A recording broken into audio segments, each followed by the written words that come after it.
Bonjour à tous, c'est Valou, j'espère que vous allez bien et aujourd'hui on va parler un petit peu des cartes Pokémon en japonais. Pourquoi il faut vraiment que tu collectionnes ces cartes japonaises.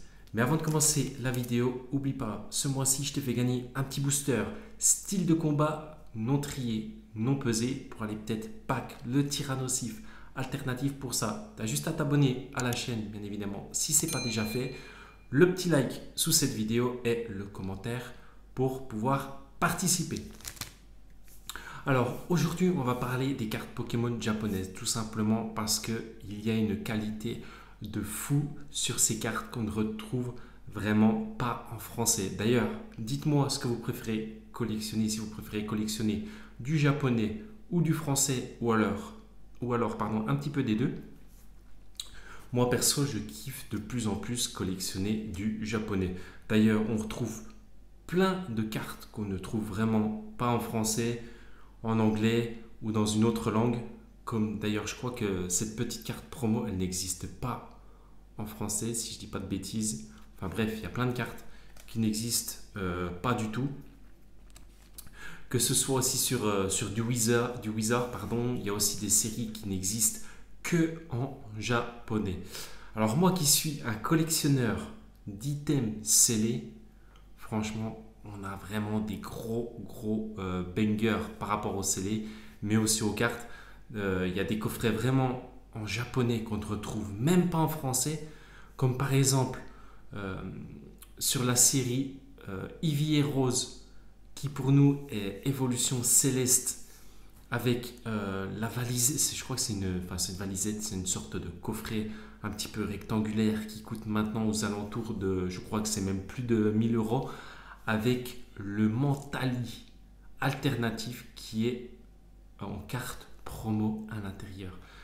Ces items sont vraiment magnifiques. Vous avez aussi les deux items avec les Pikachu Pancho, c'est le Pikachu Salamèche et le Pikachu Dracofeu. Si je dis pas de bêtises, c'est pareil, ces items ils sont à plus de 2000 euros ou 2500 euros, enfin bref, je ne sais plus du tout, mais des prix vraiment faramineux. C'est pour ça que pardon, il faut vraiment que tu collectionnes des cartes Pokémon japonaises. D'ailleurs, on l'a bien vu, euh, il y avait une très petite communauté qui commençait à collectionner du japonais, que ce soit en France, en Angleterre, au Canada, partout dans le monde.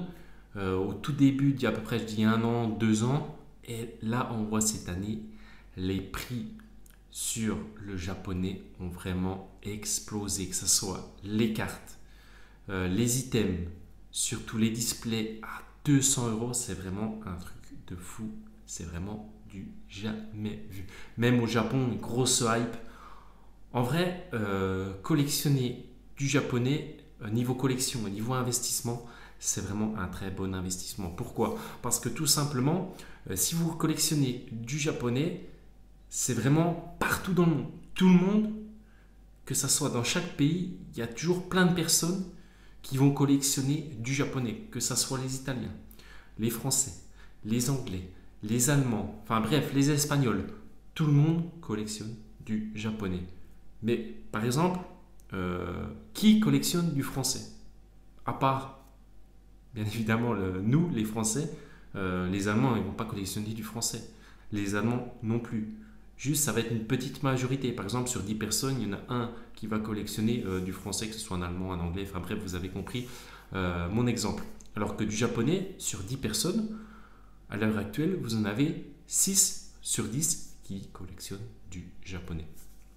Alors c'est vraiment pour ça que dans le temps, collectionner du japonais, c'est vraiment euh, quelque chose qui ne fera que être valorisé, augmenté. Voilà, c'est comme par exemple, vous avez un Octali de évolution céleste alternatif en japonais ou en français, c'est vraiment pas du tout la même chose. Rien qu'au niveau de la qualité de la carte, au niveau de la qualité de l'impression, ça n'a vraiment rien à voir.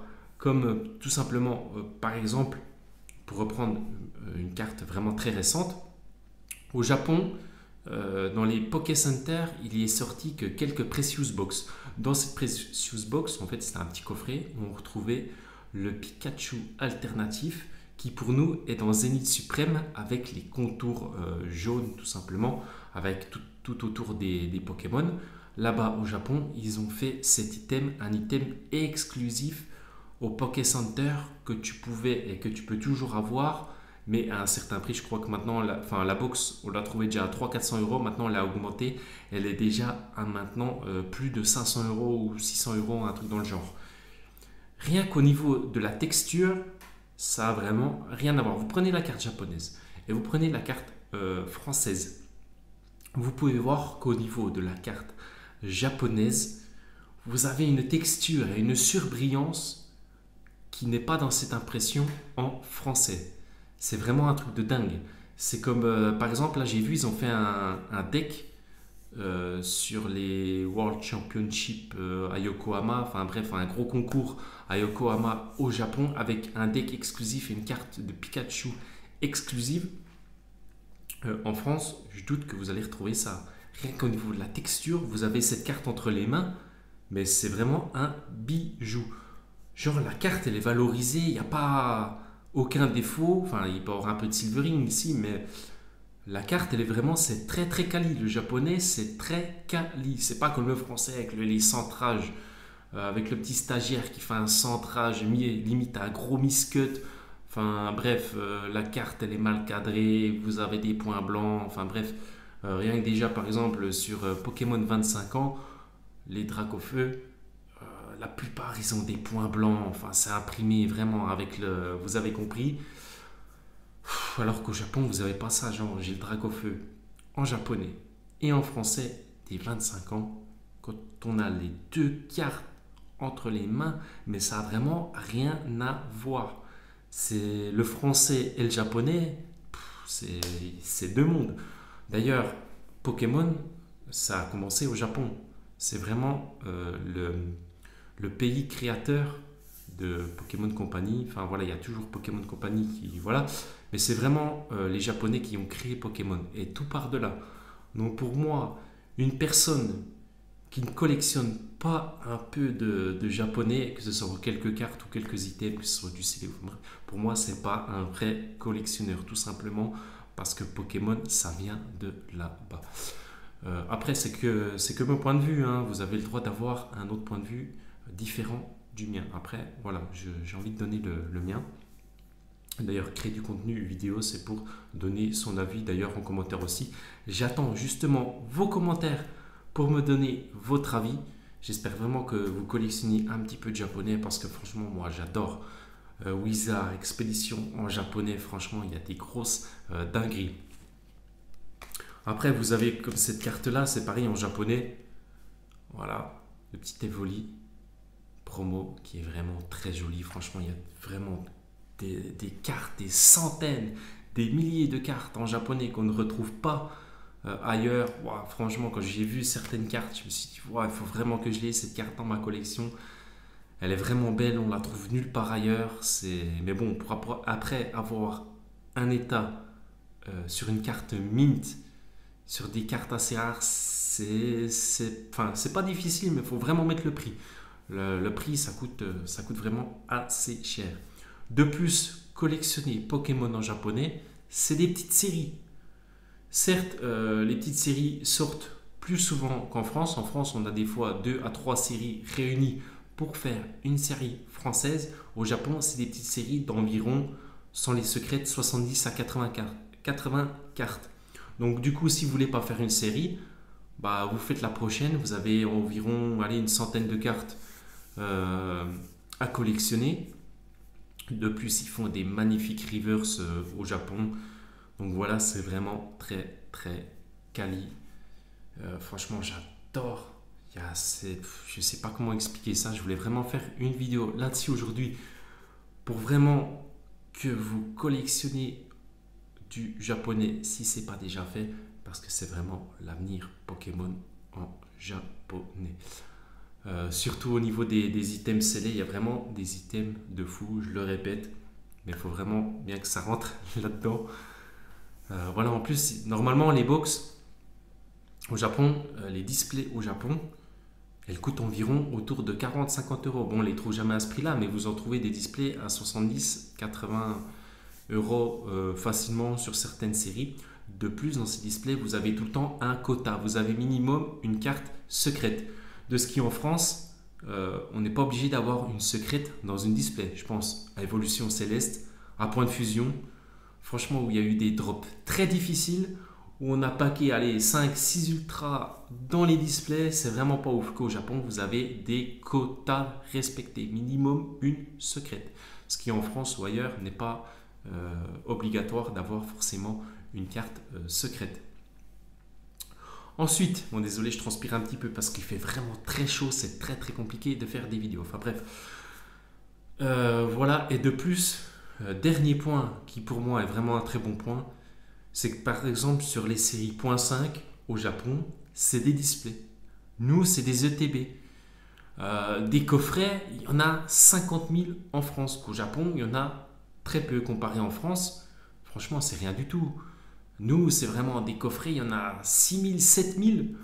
Voilà, j'ai exagéré le truc, mais par série, pour tout simplement faire des sous. Qu'au Japon, certes, les cartes, sur certaines, les dresseurs, dresseuses coûtent vraiment cher, mais l'argent que vous dépensez dans les coffrets, et ben là-bas au Japon, vous le mettez, quand vous achetez les cartes, vous le mettez carrément dans les dresseurs, dresseuses. C'est les plus grosses cartes du set généralement. Donc voilà, moi je trouvais ça plutôt cool d'avoir un petit display sur les .5 au lieu d'avoir une UTB avec 9 boosters. Généralement, quand c'est une série .5 au Japon, c'est 10 boosters et vous êtes obligé d'avoir des bangers, minimum 1, voire 2, voire un God Pack dans la display de 10 boosters sur une série .5 au Japon. Alors nous, franchement, aussi ce qu'on n'a pas, c'est vraiment les God Pack. Je trouve qu'en France, c'est abusé de ne pas avoir ça. Au Japon, ils ont ça, les God Pack, c'est-à-dire que dans un booster, quand vous ouvrez votre booster, c'est full ultra. C'est-à-dire que c'est que des ultras dans le booster. Franchement, si vous tombez sur ce booster-là au Japon, vous êtes le roi du pétrole, tout simplement. Là, il n'y a rien à dire là-dessus. Quand vous tombez là-dessus, d'ailleurs, c'est une chance sur je ne sais combien. Enfin bref, c'est vraiment très rare de tomber sur un God Pack. Moi, je suis jamais tombé sur un God Pack. Enfin voilà, vraiment ce qu'ils ont inventé, Pokémon Company, les God Pack, c'est vraiment une masterclass. D'ailleurs, c'est comme les Master Ball. Sur Pokémon 151, au Japon, tout le monde se les arrache. Franchement, ça part à un prix de ouf, 100 euros, 200 euros. Nous, en France, pour vous dire, on n'aura même pas les Master Ball. Je suis même pas sûr qu'on aura les Reverse avec la Super Ball, tout simple, comme Pokémon 151 au Japon. À voir bientôt dans les prochaines semaines, c'est plus qu'une question de temps. Donc voilà, je suis vraiment un peu déçu là-dessus. Enfin bref, donnez-moi votre avis dans les commentaires. Ce que vous collectionnez, c'est plus du japonais, du français. Bref, abonne-toi à la chaîne. Demain, justement, on se retrouve pour du Pokémon 151. Donc vraiment, si tu n'es pas encore abonné, que tu n'as pas mis ton petit like et le petit commentaire, vraiment abonne-toi. Il y a du lourd qui arrive. Voilà. Road tous les 1K. C'était Valou. On se retrouve demain pour Pokémon 151. Ciao!